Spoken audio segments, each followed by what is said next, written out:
Dit is 7:15, jy luister na Klankkoerant. Solidariteit se dokumentêr Race to the Bottom word binne enkele ure bekendgestel. En ons kry nou meer besonderhede by Dr. Dirk Herman, bestuurshoof van Solidariteit. Dokter, welkom hier by ons. Baie dankie, Susan.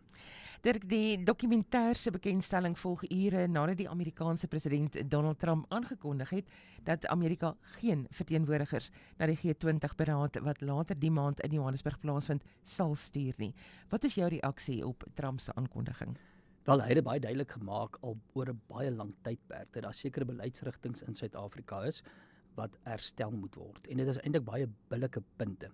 Die eerste een is dat eiendomsreg verseker moet word, en die tweede plek dat hierdie rasmalheid in Suid-Afrika moet stop en dat daardie handelsbeperking weggevat moet word vir Amerikaanse maatskappy. Dis nou die rashandelsbeperking. En dan het hy natuurlik ook gesê dat indien jy kyk na plaasveiligheid en liedere soos Kiel de Boer, dan moet daardie soort van vergrype ook reggestel word. En laastens het hy gepraat oor Suid-Afrika se internasionale beleid. As jy daarna kyk, dan is dit geen verrassing dat hy finaal onttrek het nie, want Suid-Afrika het net eenvoudig vasgeskop. So as jy iemand die skuld wil gee vir die feit dat president Trump nie meer kom nie en geen Amerikaanse amptenaar nie, dan is dit 100% die Suid-Afrikaanse regering se skuld wat deur roekelose buitelandse en binnelandse beleid Suid-Afrika se belangrikste handelsvernoot vervreem het. Het Solidariteit se skakeling na die VSA iets met hierdie aankondiging te doen en is julle skakeling besig om Suid-Afrika skade te berokken? Die skakeling van Solidariteit na die VSA was altyd op baie goeie feite en ongelooflike goeie navorsing gebaseer. Wat ons onder andere gedoen het, is om in te tree vir die land ten spyte van die ANC. Ons het byvoorbeeld met ons eerste besoek baie sterk klem gelê op AGOA 'n beleid of 'n wet wat groot beskerming vir Suid-Afrika gebied het. En ons regering het net eenvoudig Amerika vervreem, ook wat AGOA betref. Ons tweede besoek aan Amerika het ons baie sterk gefokus op 'n handelsooreenkoms en hoe om te probeer om die hele kwessie oor handelstariewe te hanteer. Maar waarmee ons heeltyd gekonfronteer was, is Suid-Afrika wat eintlik aggressief is teen die grootste handelsvernoot. So, dit beteken dus dat wat besluit is en die tariewe en die besluit dat president Trump nie kom nie, is nie Solidariteit of AfriForum se skuld nie. Inteendeel, ons het probeer om die saak te beredder, maar die ANC se roekelose beleid, hulle moet die skuld kry. Dr. Dirk, julle skakel aktief met G20 lidlande in aanloop tot die beraad. Wat behels die skakeling? Ja, ons het 'n baie groot veld tog. Ons het 'n in die eerste plek was ons by al die ambassades gewees en al die ambassades het memorandums gekry en daardie memorandums fokus spesifiek op Suid-Afrika se rasbeleid. Daar's twee redes daarvoor. In die eerste plek is dit dat Suid-Afrika het 'n rasbeleid wat elke liewe internasionale konvensie oortree. En hierdie lande, met die uitsondering interessant van Amerika, het 'n konvensie onderteken by die internasionale arbeidsorganisasie en by die VN self, dat daar beperking sal wees op rasbeleide. So dit beteken al die lande wat hier is, het gesê dat dit moet tydelik wees. Ras mag nie die enigste maatstaf wees nie. Daar moet insetgebaseerde maatreëls wees soos opleiding en ontwikkeling. En hierdie soort van beperkings is alles deur Suid-Afrika oortree. En daarom sê ons vir die G20 lande, hier is 'n gasheerland. Julle kom hiernatoe. En hierdie gasheerland oortree elke liewe deel van konvensies wat julle onderteken het. Daarom het julle 'n verantwoordelikheid. Dit is hoe die VN werk. Die VN se krag lê daarin dat lande mekaar verantwoordbaar hou. So ons sê vir lande, hou Suid-Afrika verantwoordbaar dat hy bly by die konvensies wat julle ook geteken het. So dit is in die eerste plek wat ons doen. Die tweede een is natuurlik dat al hierdie lande waar se handel word beperk deur rasbeleide. Onthou, Suid-Afrika is die mees rasgereguleerde land ter wêreld en dit plaas beperkings op internasionale lande se handel. En beperkings op handel is sleg vir die lande, maar is ook sleg vir ons land. Ons verloor werk, ons verloor ekonomie as gevolg van hierdie rasbeleide en dit is ons boodskap aan al hierdie lande. gesels met Dr. Dirk Herman, bestuurshoof van Solidariteit. Rise to the Bottom, dit is nou nie die wedloop na benede nie, maar eerder ras na benede. Vertel ons meer van die dokumentêr. Ja, is 'n baie goeie dokumentêr. Ek moet sê die mense wat hom gemaak het, ek moet baie geluk wens daarvoor. Dit word vanoggend bekend gestel. En hierdie dokumentêr ontbloot hierdie rasweb van Suid-Afrika. Dit wys hoe Suid-Afrika die mees rasgereguleerde land in die wêreld is. Dit kyk na die ontstaan daarvan. Dit kyk na die koste daarvan, die gevolge daarvan. En die mense wat in die dokumentêr gebruik word, is nou baie breër as net die Solidariteit beweging.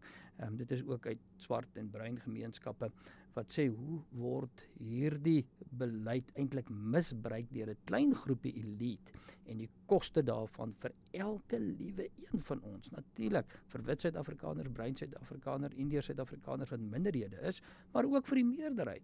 Want aan die einde van die dag, die wat die prys daarvoor betaal, is gewone mense wat werk. Die werklooses in Suid-Afrika betaal die prys vir die verryking van die elite.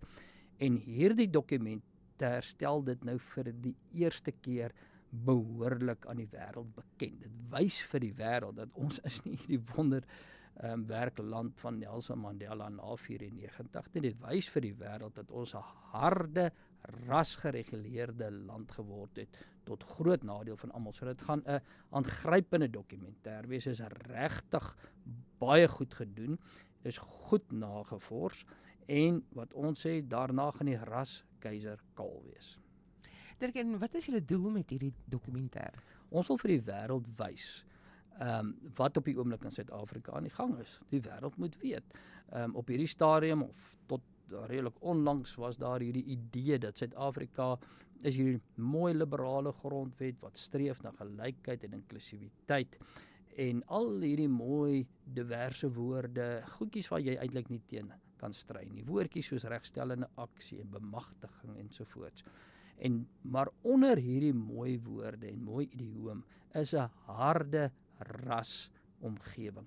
En die wêreld moet dit weet. Suid-Afrika oortree die internasionale norme wat rasbeleid betref en dit beperk internasionale maatskappye. En daarom is die G20 tydperk die ideale tyd. En dan moet nie vir ons vingers gewys word dat ons die lig plaas op 'n werklikheid in Suid-Afrika nie. Dit is die regering wat hierdie werklikheid geskep het. Dit is hulle wat die oorsaak hiervan is. Hulle het al die jare tyd gehad om dit reg te stel. Van 1998 af wys ons hulle hierop. Ons wys vir hulle dit kan nie werk nie, dit gaan te ver. Dit is inherent rassisties.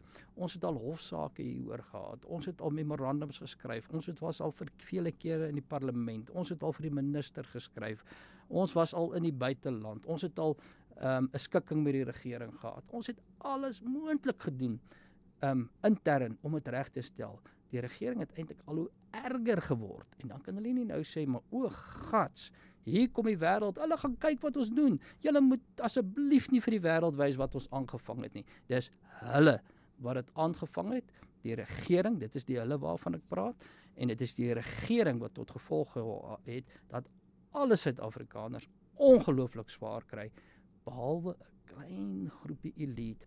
Hierdie is natuurlik deel van 'n baie groter veld tog ook. Ons gaan eersdaags ook letterlik in die volgende ure en dae gaan ons advertensieborde bekend maak en opsit. Daar in Sandton waar al hierdie wêreldleiers gaan bly. As jy daar by die snelweg ry na Nasrek toe waar die G20 gaan plaasvind, is daar 'n 70 meter bord. As jy by Nasrek kom, gaan daar reuse borde wees en al hierdie borde is oor die 30 borde gaan een ding doen. Hulle gaan die wêreldleiers welkom heet in die mees rasgereguleerde land ter wêreld. As Suid-Afrika die G20 hier wil aanbied, dan moet hulle verantwoordbaar wees vir wat hier gebeur. Net laasens, Dr. Dirk, waar kan die luisteraars hierdie dokumentêr kry? Hulle moet dophou so binne die volgende 3-4 ure gaan nou op YouTube gepubliseer word. Hy word bekend gestel in 'n filmteater by Menlyn so oor 2 ure van nou af en dan gaan hy gepubliseer word op YouTube. Hou maar Solidariteit se sosiale media dop of gaan loer by op YouTube so binne 3-4 ure. dit gaan ter duisende kykke wees. Ons weet dit gaan baie omstrede wees, maar die omstredenheid is nou goed. Dr. baie dankie vir jou tyd vanoggend en voorspoed met hierdie dokumentêr. Baie dankie. Ek het gesels met Dr. Dirk Herman, bedryfshoof van Solidariteit oor die dokumentêr Race to the Bottom, wat binnekort bekendgestel word en vrygestel word en jy kan dit dan ook kry op YouTube. Asook hierdie gesprek, jy kan weer hierna gaan luister op Pretoria FM se Pretpot en ook op ons YouTube kanaal. Op almal se lippe. Klankkoerant. Daarmee ook die einde van Klankkoerant vanoggend. Baie dankie dat jy saam geluister het. Baie dankie vir almal wat ook saam boodskappe stuur altyd en ook op hierdie manier deel vorm van die program. Baie dankie ook aan Leon vir jou mooi sang ook vanoggend. Ons kry soveel boodskappe daaroor. Baie dankie aan Dr. Dirk. Tersius, dankie aan jou en dankie aan my. Ja.